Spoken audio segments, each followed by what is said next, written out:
Um, to get back to Nick, about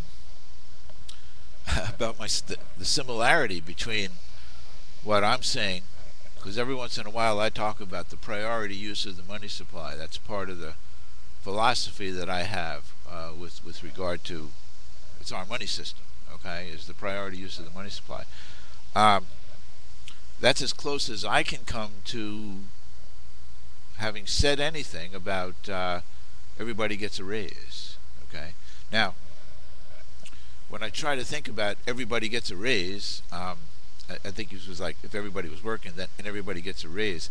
That relates back to my comment about the fact that since the 1970s, okay, the percent of the money supply, the share of the money supply that has gone into wages, okay,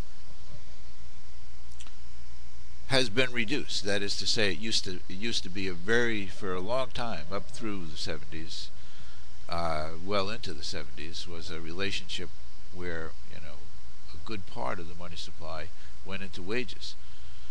Wages grew as the money supply grew, but that at that time, after a certain scope of the deregulation of the of finances, um, and as the deregulation of the financial structure has continued to enable free creation of money by the shadow bankers and the investment banking community. Okay, this is my point, not the Keynesians.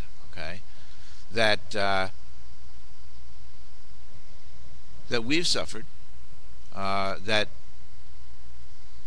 wages have suffered, and there's not enough of a wage economy, a wage-based economy. And you've talked about some of the things that they've done in terms of taking the financial instruments that they've created, uh, using them to borrow money to invest offshore. Basically, basically, using our monetary system, this is my view again, using our monetary system to create financial instruments to send offshore and take jobs away from Americans. Now, that's about the priority use of the money supply right there. To me, there should be a limit on who creates money. That should be the government.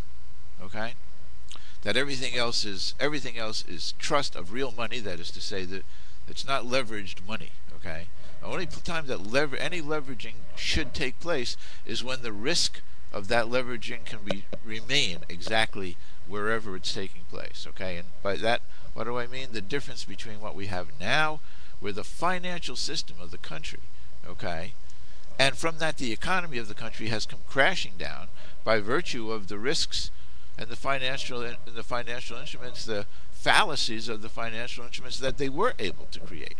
So all of that stuff shouldn't happen. Okay. Now, if that stuff didn't happen and we had a proper amount of the money supply in place, you talked about a 20-year period. I'm not sure. A proper amount of the money supply in place. We had all the money was real money. Has been created as real money, not as debts. Okay. The borrowing that's taken place is taken place with real money. People are borrowing real money. People are investing real money in their savings for those people that have it. So the amount of money is available, and it's really in control of the depositors, okay, because they're going to put it in whatever bank that they believe in, their lending policies, okay. And I don't, the banks that are offshoring jobs or supporting offshoring jobs are not going to get the investments of the people that are working for wages. That's all there is to it, because they're going to realize, well, you know what, this is my country. I should be using the money. I should be using the monetary system of my country, including whatever I can control, for the purpose of bettering the welfare of my fellow countrymen. So, in that sense, it's somewhat the nationalization of the monetary system. Okay, that's what it is. The nationalization of the monetary system. It's in control of the people of the country.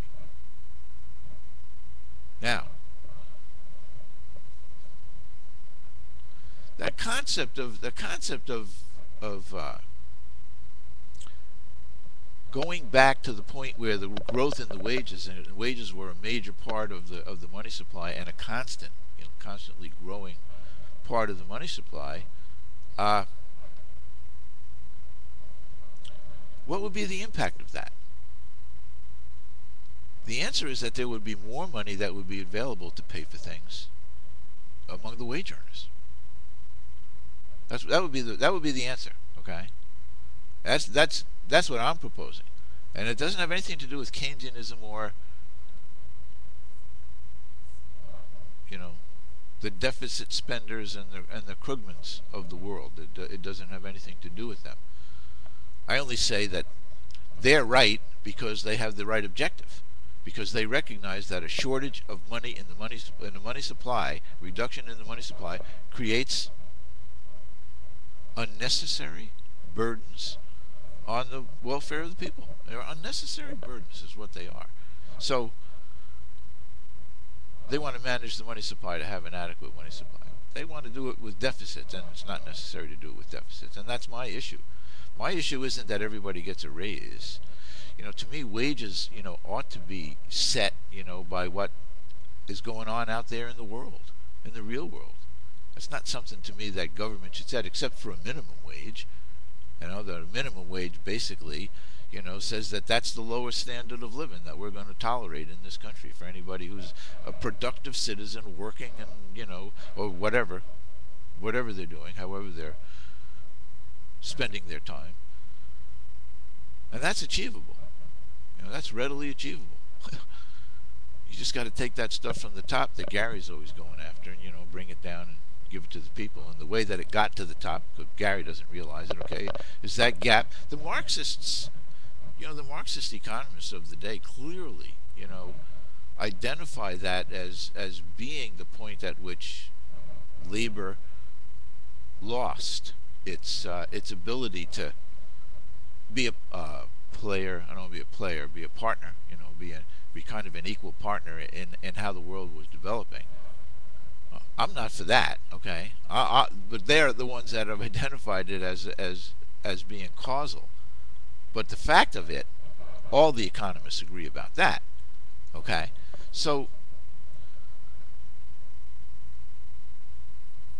again, I'm not saying anything about everybody gets a raise. Okay, people earn their own raises. That's just the truth.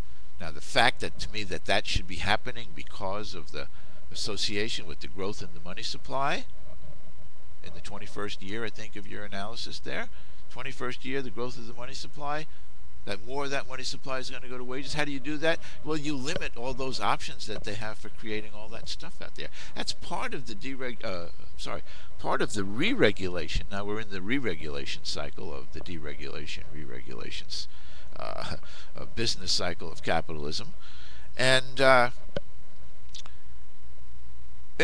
what they're calling for. You hear the radicals calling for the restoring Glass-Steagall. Every once in a while, you even hear Stiglitz and those guys, talking about restoring Glass-Steagall. Well, Glass-Steagall, was the substitute for the Chicago Plan for monetary reform.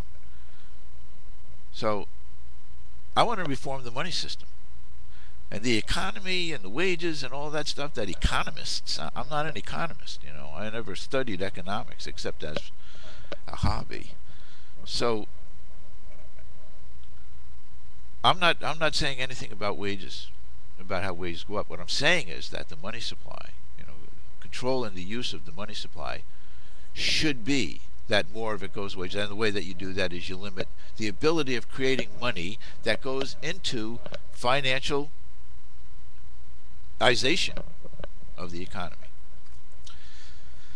But I'm really glad that you would address that concern that you have, because that is, the discussion of economics, what that's all about.